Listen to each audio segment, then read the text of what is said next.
സത്യത്തിൽ ഇന്നലെ state bank of India ഒരു ഞെട്ടിപ്പിക്കുന്ന നീക്കമാണ് നടത്തിയിരിക്കുന്നത്. സുപ്രീം കോടതി അൺകോൺസ്റ്റിറ്റ്യൂഷണലാണ് എന്ന് വിധിച്ച ഇലക്ട്രൽ ബോണ്ട് വിഷയത്തിൽ കോടതിയുടെ വ്യക്തമായ ഉത്തരവുണ്ടായിരുന്നു. മാർച്ച് 6-ാം തീയതി, അതായത് നാളെ, ആരൊക്കെയാണ് ഏതൊക്കെ രാഷ്ട്രീയ പാർട്ടികൾക്കാണ് ഇലക്ട്രൽ ബോണ്ട് നൽകിയത് എന്നുള്ളത് കൃത്യമായ ഡീറ്റെയിൽസ് SBI വ്യക്തമാക്കണമെന്നുള്ളത്. ഇന്നലെ അവർ ജൂൺ 30-ാം തീയതി വരെ ആ വിവരം നൽകുന്നതിന് വേണ്ടി സമയം നീട്ടി ചോദിച്ചിരിക്കുകയാണ്.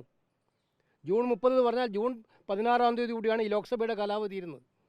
അപ്പോൾ ജൂൺ 30 എന്ന് വെച്ചാൽ കൃത്യമായിട്ടറിയാം, ലോക്സഭാ ഇലക്ഷൻ കഴിഞ്ഞിട്ട് മാത്രമേ വിവരം തരാൻ പറ്റൂ എന്നാണ് SBI അറിയിച്ചിരിക്കുന്നത്.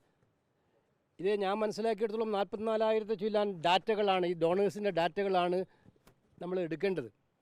24 മണിക്കൂർ കൊണ്ട് നൽകാവുന്നൊരു ഡാറ്റയാണ് 4 മാസം SBI നീട്ടിച്ചോദിച്ചിരിക്കുന്നത്.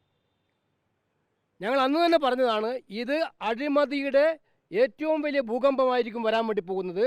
ഈ ബോണ്ടുകൾ നൽകിയ ലിസ്റ്റ് പുറത്തു വന്നാൽ BJP നടത്തിയ വൻ അഴിമതിയുടെ ഏറ്റവും ഭീകരമായ ചിത്രമായിരിക്കും പുറത്തു വരാൻ പോകുന്നത്. സംശയം വേണ്ട. അവർ കാശ് വാങ്ങിച്ച് ഫേവർ ചെയ്തു കൊടുത്തതിൻ്റെ വ്യക്തമായ തെളിവുകളുടെ അടിസ്ഥാനത്തിലായിരിക്കും ആ വിവരങ്ങൾ പുറത്തു വരാൻ പോകുന്നത്. അത് സപ്രസ് ചെയ്യാൻ വേണ്ടി കേന്ദ്ര സർക്കാർ SBIയിൽ സ്വാധീനം ചെലുത്തിയിട്ടാണ് ഇപ്പോൾ SBI 4 മാസം 24 മണിക്കൂർ കൊണ്ട് നൽകേണ്ട ഡാറ്റ 4 മാസം നീട്ടിയിരിക്കുന്നത്. രാജ്യവ്യാപകമായി ഇതിനെതിരെ ശക്തമായിട്ടുള്ള പ്രക്ഷോഭവുമായി കോൺഗ്രസ് മുന്നോട്ട് വരും. അഴിമതിക്കാരായിട്ടുള്ള കൊടുമഴിമതിക്കാരായിട്ടുള്ള BJPക്കാരെയും പ്രധാനമന്ത്രിയെയും സംരക്ഷിക്കാൻ വേണ്ടിയിട്ടാണ് SBIയെ കൊണ്ട് ഈ നടപടി സ്വീകരിച്ചിരിക്കുന്നത്. ഇതാണ് എനിക്ക് പറയാനുള്ള കാര്യം. ഇതിനെതിരായി രാജ്യവ്യാപകമായിട്ടുള്ള പ്രതിഷേധം. 30 കമ്പനികൾ ആ റെയ്ഡ് നടത്തിയിട്ട് സംഭാവന കൊടുത്തിട്ട് 333 കോടിയുടെ വിവരങ്ങൾ പുറത്തു വന്നതാണ് രാജ്യത്ത്. ആ 30 കമ്പനികൾ റെയ്ഡ് നടത്തി, പിന്നീട് റെയ്ഡ് അവസാനിപ്പിച്ചു, നടപടി അവസാനിപ്പിച്ചു, അവരിൽ നിന്നെല്ലാം പൈസ വാങ്ങിച്ചു. അതുപോലെ അതിനേക്കാൾ ഭീകരമാണിത്.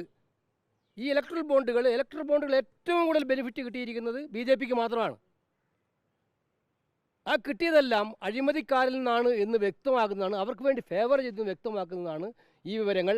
ഇത് സപ്രസ് ചെയ്യാന്ന് പറഞ്ഞാൽ സുപ്രീം കോടതിയുടെ ഇൻറ്റൻഷനെതിരായിട്ടുള്ള ക്ലിയറായിട്ടുള്ള നീക്കമാണ് SBI നടത്തിയിരിക്കുന്നത്.